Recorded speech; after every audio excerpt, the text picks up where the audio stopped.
أعوذ بالله من الشيطان الرجيم. بسم الله الرحمن الرحيم.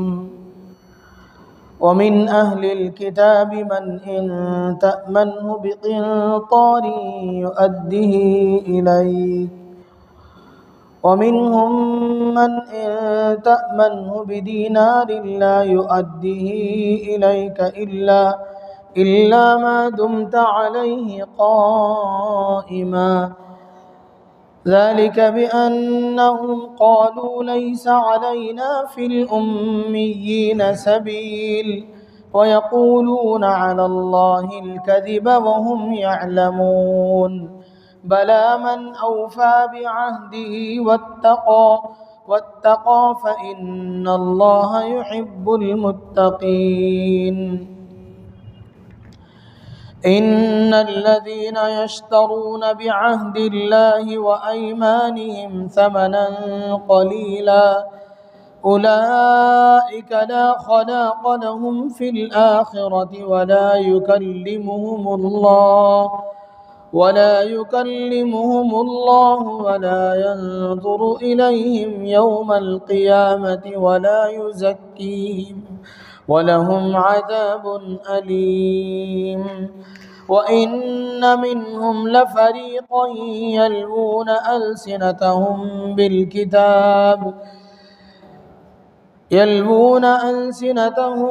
بالكتاب لتحسبوه من الكتاب وما هو من الكتاب ويقولون هو من عند الله وما هو من عند الله ويقولون على الله الكذب وهم يعلمون.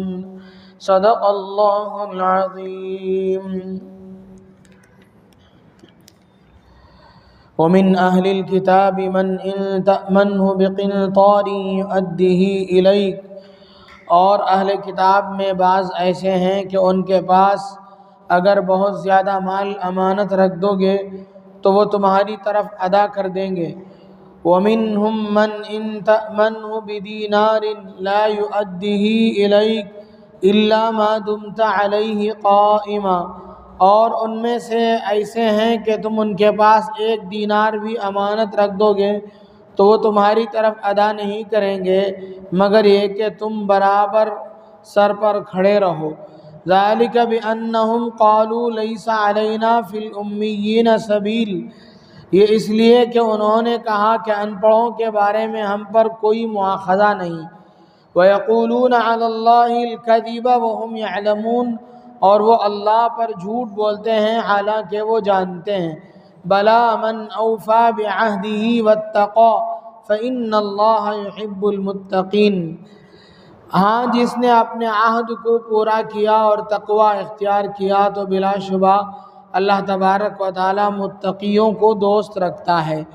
ان الذين يشترون بعهد الله وايمانهم ثمنا قليلا اولئك لا خلاق لهم في الاخره ولا يكلمهم الله ولا ينظر اليهم يوم القيامه ولا يزكيهم، بے شک اللہ تبارک و تعالی کے عہد اور اپنے قسموں کے مقابلے میں جو لوگ حقیر معاوضہ لیتے ہیں یہ وہ لوگ ہیں جن کے لیے آخرت میں کوئی حصہ نہیں، اور نہ ان سے اللہ تبارک و تعالی کلام فرمائے گا اور نہ قیامت کے دن ان کی طرف نظر فرمائے گا اور نہ ان کو پاک فرمائے گا.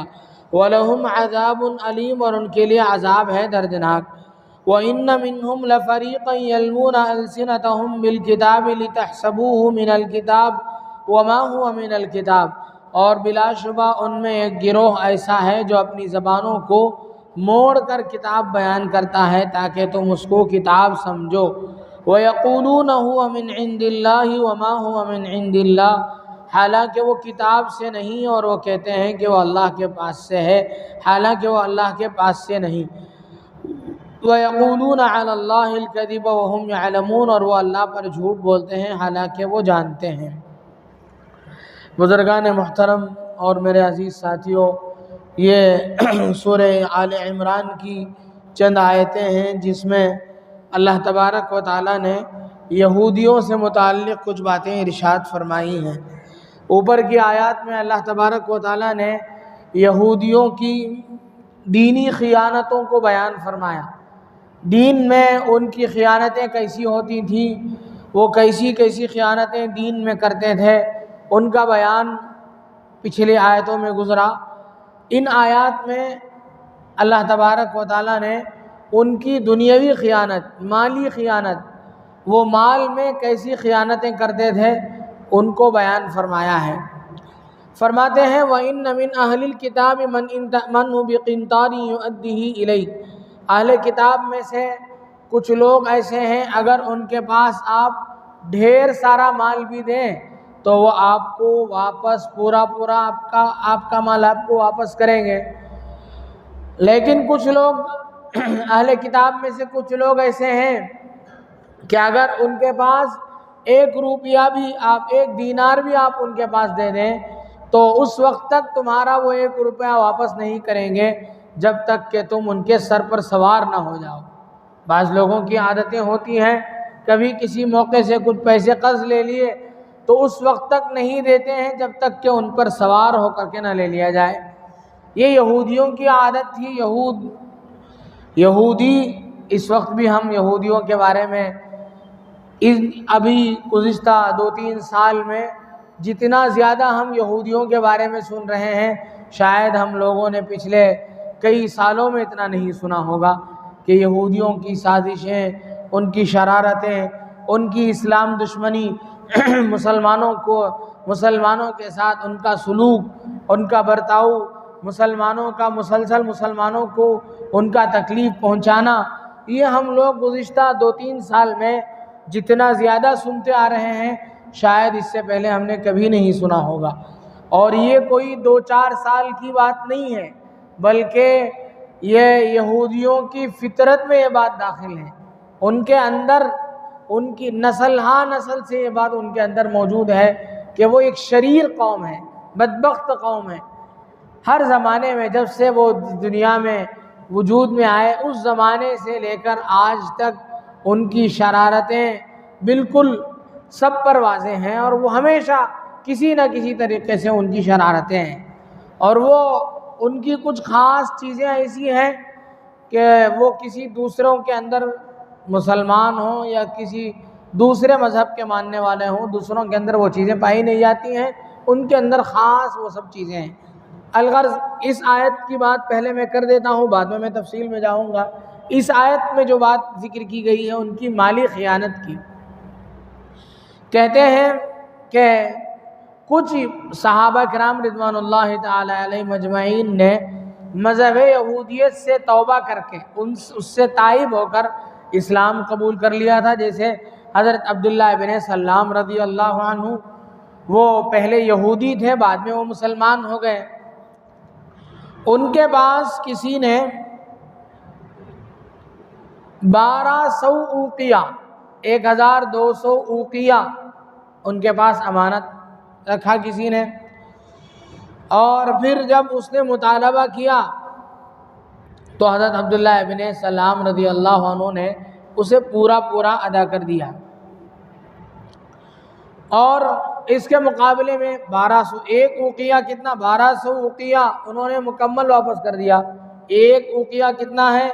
1 اوقیہ 40 درہم کے برابر ہوتا ہے، 40 درہم کے برابر 1 اوقیہ ہوتا ہے۔ اس میں اتنی بڑی قیمتی چیز اور اتنا بڑا مال ان کے پاس، ایک صحابی ہے، ایک مؤمن ہے، ان کے حوالے کیا گیا، انہوں نے ذرا بھی کسی دوسرے کے مال میں لالچ نہیں کیا، جوں کا تو وہ امانت واپس کر دیا۔ ایک مسلمان کی شان ہے کہ مسلمان امین ہوتا ہے، امانت دار ہوتا ہے۔ اس کے برخلاف یہودی ایک تھا اس زمانے میں، فخاص ابن عزورہ ایک یہودی تھا، اس کے پاس ایک قریش نے 1 دینار امانت رکھ دیا، 1 دینار، اور جب اس کے واپس لینے کا موقع آیا تو وہ مکر گیا، وہ دینے کے لیے تیار نہیں ہوا۔ تو اللہ تبارک و تعالیٰ نے یہ آیت نازل فرمائی، اس میں اللہ تبارک و تعالیٰ نے کہا کہ یہ ان کی پہچان ہے، ان کی بہت ساری شرارتوں میں سے ایک شرارت یہ بھی ہے کہ وہ مال میں بہت خیانت کرنے والے ہیں۔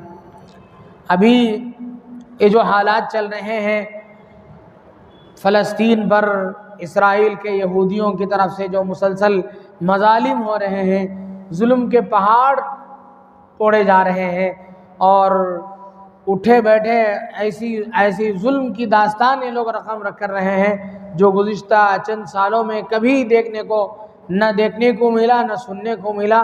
ایسا نہیں ہے کہ اس سے پہلے نہ ہوا ہو، بلکہ اس سے پہلے ایسی چیزیں تاریخ میں بہت زیادہ ہوئی ہیں۔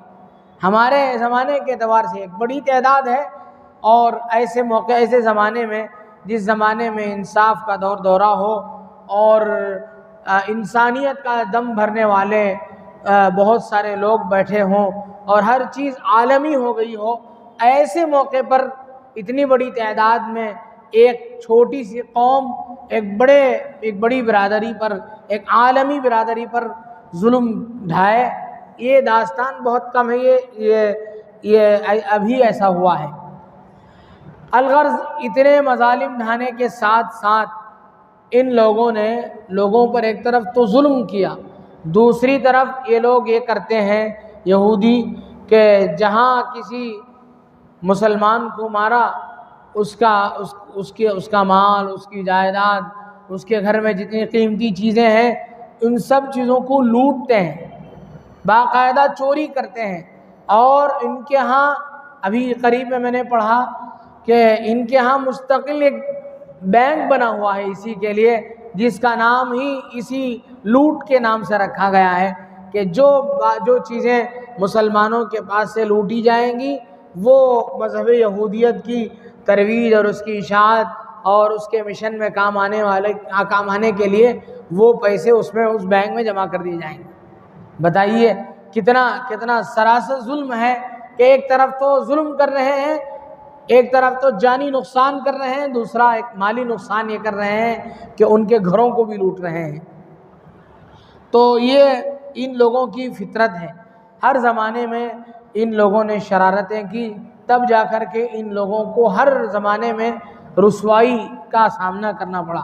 آج بھی یہ لوگ اپنے آپ کو پوری دنیا میں سپر پاور بنوانے کے بعد آج اللہ تبارک و تعالی گزشتہ ایک ہفتے میں ہم لوگ دیکھتے آ رہے ہیں کہ مسلسل ان کی پسپائی ہو رہی ہے، یہ ذلیل ہوتے چلے جا رہے ہیں۔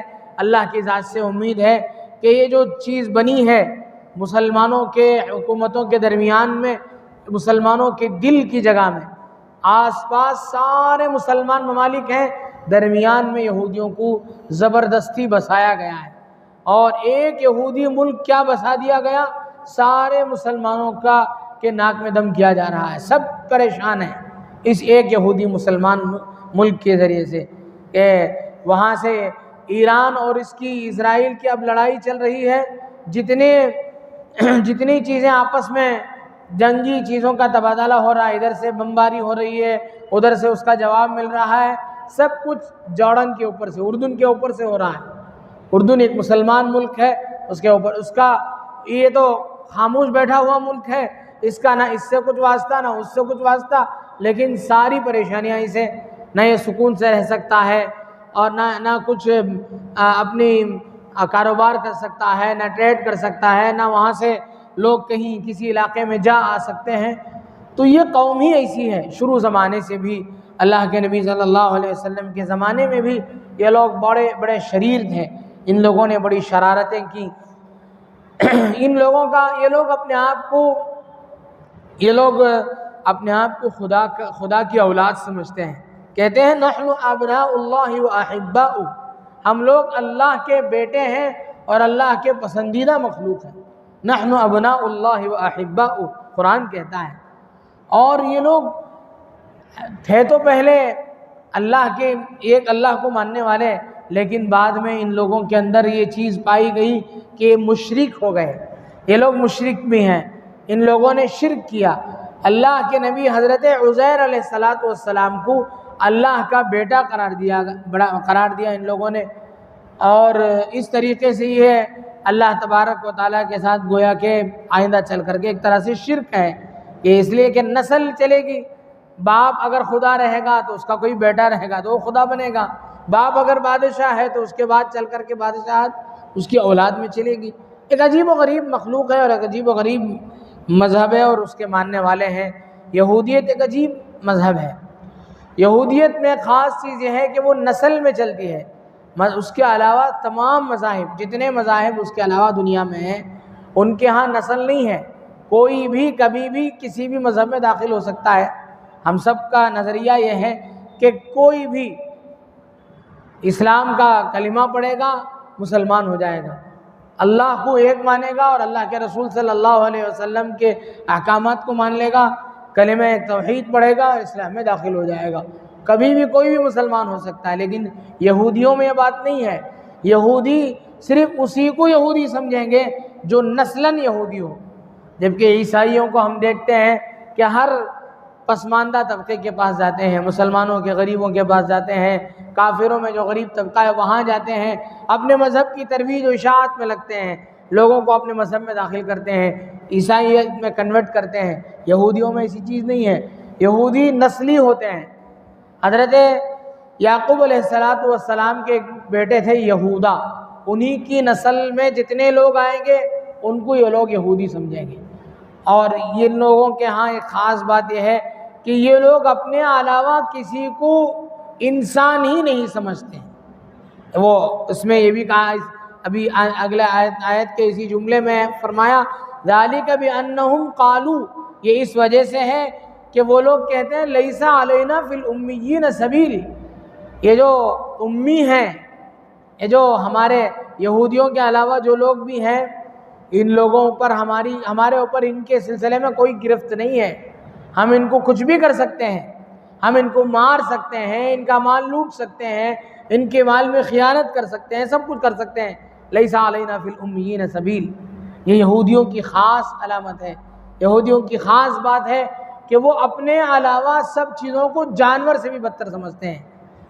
یہی وجہ ہے کہ ایسے مناظر ہم لوگوں نے دیکھے غزہ میں، فلسطین میں، کہ کوئی انسان اسے دیکھ کر کے اپنا کلیجہ تھامے بغیر نہیں رہ سکتا ہے، اس کا کلیجہ منہ کو آ جائے گا۔ اتنے بھیانک مناظر، معصوم بچوں کا قتل، کمزوروں پر مظالم ڈھائے گئے، لوگوں کو بے گھر کر دیا گیا۔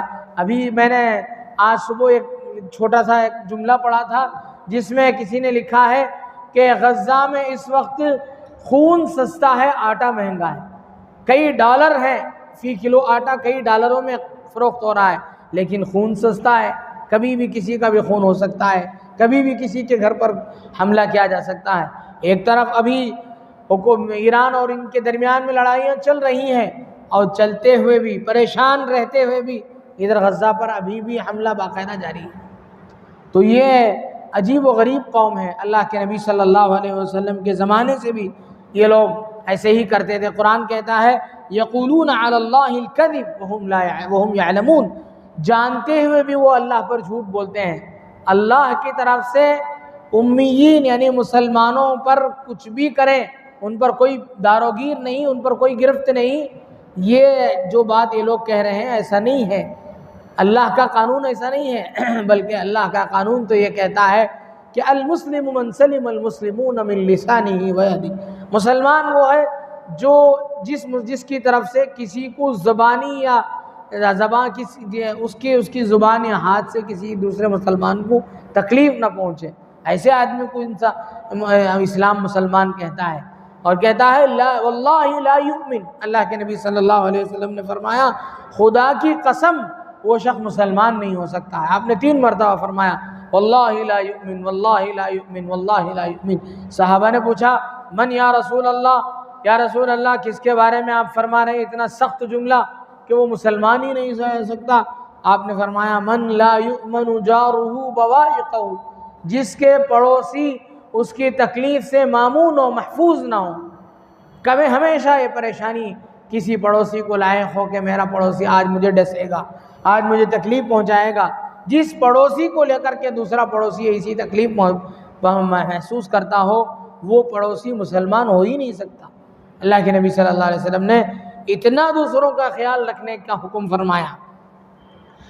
تو یہ خاص باتیں ہیں ان کی، یہ لوگ ہمیشہ شرارت کرنا، سازش کرنا، یہ یہودیوں کی خاص بات ہے۔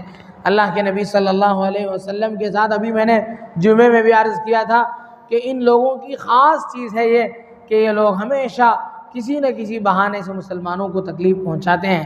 نبی کریم صلی اللہ علیہ وسلم کے دربار گوہر بار میں آتے تھے اور السلام علیکم کہنے کے بجائے لوگ السلام علیکم کہتے تھے، جس کا معنی ہے کہ تم پر لعنت ہو یا تم مر جاؤ، یہ معنی ہوتا تھا۔ عام مسلمان یہ سمجھتے تھے کہ لوگ سلام کر رہے ہیں، ان کا جواب دیتے تھے۔ ام المؤمنین حضرت عائشہ صدیقہ رضی اللہ عنہ ایک مرتبہ نبی علیہ السلام کے دربار میں تشریف فرما تھی، انہوں نے سن لیا تو وہ آگ بگولا ہو گئیں، غصے سے بھرا گئی۔ آپ صلی اللہ علیہ وسلم نے ان کو تسلی دی، فرمایا کہ وہ جو بھی کہیں آپ ان کو صرف وعلیک کہہ دیں، انہوں نے جو کچھ کہا ہے اس کا جواب ہو جائے گا، تمہاری طرف سے پریشان ہونے کی کیا ضرورت ہے۔ اللہ کے نبی صلی اللہ علیہ وسلم نے تسلی دی۔ ایسی سازشی قوم ہے، اور وہ واقعہ تو مشہور ہے کہ آپ علیہ السلام کو کسی بہانے سے اپنے درمیان میں انصاف کرنے کے لیے وہ لوگ لے گئے اور ایک ایسی دیوار کے قریب بٹھا دیا اور پیچھے سے چکی کا پارٹ آپ پر گرا دینا چاہتے تھے۔ ایسی سازشی قوم تھی، ہر زمانے میں ان لوگوں نے سازش کی۔ اور آج ایران میں جو کچھ ہوا اور ایران کے لوگ حیران رہ گئے، بہت پریشان ہو گئے کہ کیا ہوا۔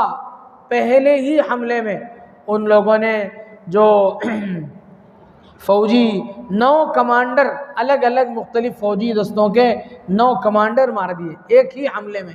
گزشتہ جمعے کو، ابھی جو جمعہ گزرا ہے اس سے پہلے والا جو جمعہ گزرا، اس میں صبح کو سویرے جو حملہ ہوا اسرائیل کی جانب سے، اس میں 9 کمانڈر مار دیے گئے اور اس میں فوجی آرمی چیف بھی مارا گیا۔ اور اس کے علاوہ جو سائنٹسٹ تھے، جو جوہری جس کے ماہرین جو تھے، بم وغیرہ بنانے کے جو ماہرین تھے، ان سب کو ختم کر دیا ایک ہی وار میں۔ اور یہ سب کیسے ممکن ہوا؟ ان لوگوں کی طرف سے باقاعدہ جاسوس بٹھائے گئے۔ یہ بڑی جاسوس قوم ہے، لیکن اللہ کی بڑی مہربانی ہے، ایسے موقع میں بھی اللہ تبارک و تعالیٰ نے ایسے لوگوں کو پیدا فرمایا جن لوگوں نے ان کے پیروں تلے سرنگیں بنائی۔ فلسطین میں جو ہمارے مجاہدین ہیں، ان لوگوں کی طرف سے ہم لوگ دیکھتے ہیں کہ کیسا ان لوگوں نے زمینی حملہ کیا ہے کہ وہ آسمانی حملے کی طاقت ان کے اندر نہیں تھی، لیکن جہاں زمینی مقابلہ ہوا، یہود قوم ٹک نہیں سکی۔ آج چھوٹا موٹا جو حملہ ہو گیا ان لوگوں پر، اتنا پریشان ہو گئے۔ آج میں دیکھ رہا تھا ایک ویڈیو میں کہ ایک نیوز چینل بتا رہا تھا، الجزیرہ عربی نیوز چینل ہے، اس میں معتبر باتیں ہوتی ہیں۔ وہ بتا رہا ہے کہ یہودی آج میدان میں نکل کر کے احتجاج کرتے ہوئے معافی مانگ رہے ہیں ایرانیوں سے کہ ایرانیوں ہمیں معاف کر دو۔ 2 سال سے مسلسل ہزاروں نہیں لاکھ تک تقریباً پہنچ گئی مسلمانوں کی اموات کی تعداد، تو بہت کم بتائی جا رہی ہے، بہت زیادہ تعداد میں لوگ مارے گئے، لیکن کبھی کسی فلسطینی نے اسرائیل والوں سے، یہودیوں سے ہاتھ جوڑ کر کے معافی مانگی ہو، ایسا کبھی نہیں ہوا۔ لیکن یہ قوم اتنی بزدل قوم ہے، آدھی کی آدھی قوم زمین میں گھسی ہوئی ہے، کوئی بار نہیں ہے، اسی لیے کم مرنے والوں کی تعداد بہت کم بتائی جا رہی ہے۔ سب زمینوں میں اندر، مالی نقصان زیادہ ہو رہا ہے، جانی نقصان بہت کم ہے، یہ لوگ اندر چھپے ہوئے ہیں۔ اور اپنے ہاں 3 دفاعی سسٹم ہونے کے باوجود اللہ تبارک و تعالیٰ نے وہ طاقت مسلمانوں کے اندر رکھی کہ وہ 3 طرح کی فوجی دفاعی سسٹم کو بھی پار کر کے ان لوگوں کو مار رہے ہیں۔ اور کبھی کوئی مسلمان ان کے پاس ہاتھ جوڑ کر کے معافی نہیں مانگا ہے، لیکن معافی مانگنے پہ اتر آئے اور رحم کی بھیک مانگ رہے ہیں۔ کبھی کوئی مسلمان، آج تک کسی مسلمان نے ان لوگوں سے رحم کی بھیک نہیں مانگی، بلکہ سینہ تان کر ان کا مقابلہ کیا جو ان کے بس میں آیا۔ یہ مسلمان کی شان ہے، حضرات صحابہ کرام کی شان ہے۔ اللہ کے نبی صلی اللہ علیہ وسلم کے دور میں ایک صحابی رسول پر تیر چلایا گیا، اور اس تیر کے ساتھ وہ تیر ایسی جگہ لگی کہ اس کے ساتھ ان صحابی کی جان نکل گئی۔ لیکن ان کی زبان سے جو جملہ نکلا وہ یہ تھا، فزت ورب الکعبہ، رب کعبہ کی قسم میں کامیاب ہو گیا۔ مسلمان مقابلے میں جیت جاتا ہے تو وہ دنیاوی کامیابی سمجھتا ہے، اور مقابلے میں ہار جائے اور شہید ہو جائے تو اخروی کامیابی سمجھتا ہے۔ یہ مسلمان کی شان ہے۔ اللہ نے ہمیشہ اسی شان کے ساتھ مسلمان کو رکھا اور یہی شان ہمیشہ مسلمانوں کی رہے گی۔ تو آگے فرمایا کہ یہودیوں کا یہ جھوٹ کہ ہمیں ان پڑھوں کا مال مار کر کے کھانا حلال ہے، یہ وہ لوگ کہتے تھے۔ اسی طرح اللہ تبارک و تعالیٰ نے فرمایا بَلَا مَنْ أَوْفَى بِعَهْدِهِ وَاتَّقَى فَإِنَّ اللَّهَ يُحِبُّ الْمُتَّقِينَ، ہاں جو لوگ توبہ کر لیے، جن لوگوں نے تقوی اختیار کیا، اللہ تبارک و تعالیٰ ان کو معاف کر دیں گے۔ اور وعدے کو جس نے پورا کیا، امانت رکھا گیا، امانت کا واپس کرنا ایک معاہدہ ہے، امانت ایک طرح کا معاہدہ ہے آپس کا، اس معاہدے میں جو پورا اترے گا اللہ تبارک و تعالیٰ کے نزدیک وہ متقی ہوگا اور اللہ تبارک و تعالیٰ متقیوں کو پسند فرمائیں گے۔ اب آگے فرماتے ہیں ان الذین یشترون بعہد اللہ وایمانہم ثمنا قلیلا اولئک لا خلاق لهم فی الآخرہ ولا یکلمهم اللہ ولا ينظر الیہم یوم القیامۃ ولا یزکیہم ولہم عذاب علیم، جن لوگوں نے اللہ تبارک و تعالیٰ سے جو معاہدہ کیا اور قسمیں جو کھائیں، ان معاہدوں کو اور قسموں کو توڑا چھوٹے سے پیسے کے بدلے میں، اللہ کے نزدیک آخرت میں ان کا کوئی حصہ نہیں ہوگا۔ کیا ہے یہ؟ یہودی اللہ تبارک و تعالیٰ کا یہودیوں سے عہد تھا کہ آخری زمانے میں ایک نبی آئیں گے، محمد ان کا نام ہوگا۔ یہ لوگ مسلسل اس کے لیے تیار رہے، اس کی انتظار میں رہے۔ جیسا کہ میں نے گزشتہ مجلس میں بھی کہا تھا کہ یہودی دور دور سے آ کر کے یہاں آباد ہو گئے، مکے کے قریب، مدینے کے قریب بہت سارے قبیلے یہودیوں کے آخر نبی آخر الزمان کے انتظار میں ان کے انتظار میں آباد ہو گئے۔ اور اس سے پہلے جتنے لوگوں سے ان کی لڑائی ہوتی تھی، جب وہ ہار جاتے تھے لڑائی میں تو وہ لوگ چیلنج کرتے تھے کہ نبی آخر الزمان ہمارا آدمی آنے والا ہے، جب وہ آئے گا تو ہم اس کے ساتھ رہ کر کے تمہارا مقابلہ کریں گے، اس وقت ہماری جیت ہوگی، یہ کہتے تھے۔ لیکن جب یہ دیکھا کہ نبی علیہ السلام بنو اسرائیل کے بجائے بنو اسماعیل میں آ گئے تو بالکل بدل گئے، لوگ بدعہدی کر لیے۔ اللہ کے نبی صلی اللہ علیہ وسلم کی بات مانتے تو کیا، اللہ کے نبی صلی اللہ علیہ وسلم کے خلاف کھڑے ہو گئے۔ آپ علیہ السلام کو ستایا، راستوں میں کانٹا بچھایا، آپ کی پشت پر جب آپ عبادت کر رہے تھے اونٹ کی اوجھڑی رکھی اور آپ کے خلاف سازشیں کرنے لگے۔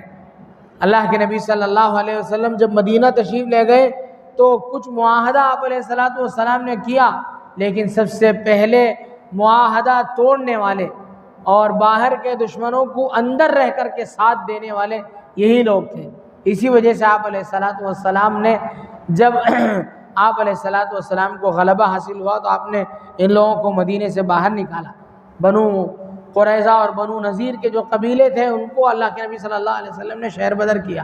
ہر زمانے میں ان کی یہی صورتحال رہی کہ یہ لوگ جہاں غلبہ پائے ان لوگوں نے سازشیں کی، دوسروں کو ستایا تو اپنے علاقے سے نکال دیے گئے۔ ہٹلر نے بڑی تعداد میں یہودیوں کو مارا، ایک چھوٹی تعداد اس نے چھوڑ دیا۔ جس زمانے میں اس نے یہودیوں کا قتل عام کیا، چن کر کے اس نے یہودیوں کو قتل کیا تو لوگوں نے بہت گالی دی۔ ہٹلر نے کہا کہ میں وہ ایک چھوٹی تعداد میں یہودیوں کو چھوڑ کے جا رہا ہوں، ایک وقت آئے گا کہ لوگ میری اس حرکت پر افسوس کریں گے، لوگ کہیں گے کہ کیا کام کیا اس نے، ان کی پوری نسل کو ختم کر دیا ہوتا تو کتنا اچھا ہوتا۔ آج ہم دیکھ رہے ہیں کہ جو لوگ بچ گئے تھے، جن کی کوئی حیثیت نہیں تھی 1948 سے پہلے، یہ لوگ 1946 سے پہلے یہ لوگ، ان لوگوں کا کوئی اپنا ملک ہی نہیں تھا۔ 1946 میں ان لوگوں نے بھیک مانگ کر کے فلسطین میں اپنی بیت المقدس، ان لوگوں کے لیے بیت المقدس ان کے نزدیک بھی بہت ہی بیت المقدس ہی بلکہ ان کا اصل قبلہ ہے، وہی سب کچھ ہے ان کے لیے۔ تو بیت المقدس ہمارے نزدیک 3 بڑی مساجد میں سے ایک ہے، مسجد حرام، مسجد نبوی اور تیسرے نمبر پر ہمارے ہاں بیت المقدس ہے، مسجد اقصیٰ ہے۔ لیکن ان لوگوں کے ہاں سب سے پہلی چیز یہی ہے اور اسی کی طرف یہ لوگ رخ کر کے اپنی عبادت بھی کرتے ہیں۔ تو اس کے قریب آباد ہونے کے لیے ان لوگوں نے بھیک مانگی اور ان لوگوں کو تھوڑی سی جگہ دی گئی، اب یہ پیر پسارتے پسارتے جو وہاں کے اصل باشندے ہیں ان کو مار کر کے وہاں سے نکالنے کی سازش کر کے ان لوگوں نے وہاں قبضہ کر لیا۔ تو یہ ہے، فرمایا کل قیامت کے دن ان کی جھوٹی حرکتوں کی وجہ سے، ان کی عہد شکنی کی وجہ سے، قسم کو توڑنے کی وجہ سے اللہ تبارک و تعالیٰ ان کے ساتھ کیا کریں گے؟ ان کو آخرت میں کوئی حصہ نہیں دیا جائے گا۔ وَلَا يُكَلِّمُهُمُ اللَّهُ، اللہ تبارک و تعالیٰ قیامت میں ان سے بات نہیں کریں گے۔ وَلَا يَنظُرُ إِلَيْهِمْ، ان کو دیکھیں گے تک نہیں۔ وَلَا يُزَكِّيهِمْ، اور ان کو گناہوں سے پاک بھی نہیں فرمائیں گے۔ قیامت کے دن کیا ہوگا مسلمانوں کے ساتھ؟ جو بھی مسلمان گنہگار ہوگا اللہ تبارک و تعالیٰ اس کے گناہوں کی صفائی تک، اس کے گناہوں سے، اپنے گناہوں سے پاک ہوتے تک اسے دوزخ میں ڈالا جائے گا، پھر اس کے بعد وہاں اس کی تطہیر ہوگی، پاکیزگی ہوگی، پھر وہ پاک صاف ہو کر کے جنت میں داخل ہوگا۔ لیکن ان لوگوں کا کہنا ہے کہ ہم لوگوں کو پکڑ دھکڑ ہی نہیں ہے، اور ان کا تو یہ نظریہ ہے کہ جو یہودی ہے وہی لن يدخل الجنت الا من كان هودا او نصارى، یہ لوگ کہتے ہیں یہودی ہی جنت میں جائیں گے، یہودیوں کے علاوہ کوئی دوسرا جنت میں نہیں جا سکتا۔ قرآن کہتا ہے من عمل صالحا من ذکر او انثى وهو مؤمن فلنحيينه حیاتا طیبہ ولنجزینهم اجرهم باحسن ما كانوا يعملون، جو بھی عورت ہو یا مرد ہو ایمان لائے اور اچھے اعمال کرے تو اللہ تبارک و تعالیٰ اسے جنت میں داخل فرمائیں گے، دنیا میں بھی اچھی زندگی عطا فرمائیں گے۔ یہ قرآن کہتا ہے، یہ ہماری تعلیمات ہیں۔ وہ لوگ کیا کہتے ہیں؟ یہودی صرف جنت میں جائیں گے، باقی لوگ نہیں جائیں گے۔ قرآن یہاں کہتا ہے نہ ان کو گناہوں سے پاک کیا جائے گا، بلکہ نہ ان سے اللہ تبارک و تعالیٰ، نہ اللہ سے ہم کلامی کا شرف ان کو حاصل ہوگا، بلکہ اللہ تبارک و تعالیٰ ان سے اتنے ناراض ہوں گے کہ ان کی طرف دیکھیں گے تک نہیں۔ تو یہ ان سے متعلق چند باتیں ان آیات میں اللہ تبارک و تعالیٰ نے بیان فرمائی ہیں۔ اللہ تبارک و تعالیٰ سے دعا ہے اللہ تبارک و تعالیٰ یہود بہبود کا اللہ تبارک و تعالیٰ اس پوری دنیا سے اللہ تبارک و تعالیٰ ان کا صفایا فرمائے اور صفحِ ہستی سے ان کا خاتمہ فرمائے، اور جہاں جہاں مسلمانوں پر اور دیگر مظلوموں پر مظالم ہو رہے ہیں اللہ تعالیٰ ظلم کا خاتمہ فرمائے۔ آمین۔ وآخر دعوانا الحمد للہ رب العالمین۔